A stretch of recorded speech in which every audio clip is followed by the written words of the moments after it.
I caught my best friend sneaking into my house at 2 a.m., but she swore it wasn't her.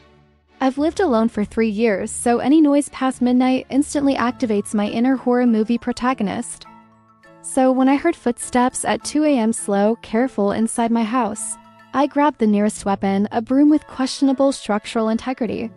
I crept down the hallway, heart battering my ribs, and peeked around the corner, and there she was. My best friend Maya. Hood up, shoes off, tiptoeing like a cartoon burglar. Maya?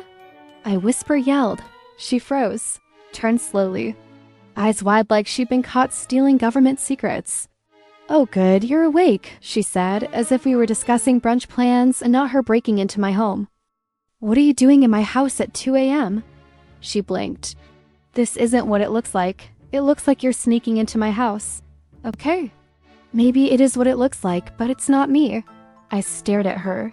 Are you saying you're not you?" She nodded, deadly serious. "Exactly. I was ready to call an ambulance. Before I could speak, she pointed to my kitchen.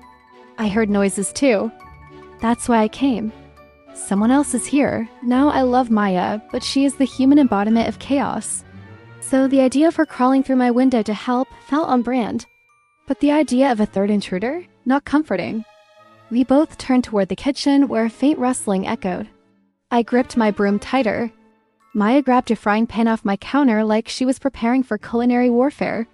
Then a shadow moved. We screamed in harmony, truly a beautiful duet, and charged, ready to fight for our lives.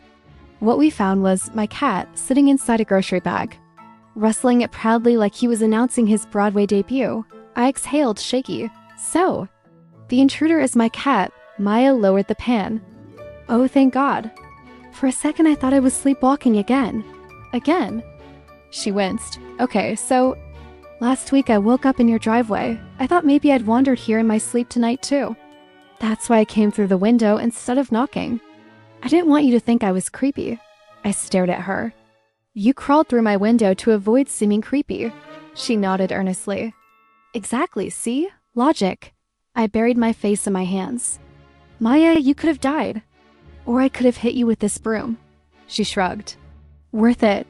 I needed to know if Dreamy was committing crimes." We sat on the kitchen floor laughing until 3:30 a.m., surrounded by grocery bags, a confused cat, and the frying pan she refused to put down just in case Dream Maya returned. The next morning she texted me, "Good news, I checked. I was definitely awake last night. Bad news, I still came through your window. Honestly? Classic Maya, and somehow, I wouldn't trade her for anything."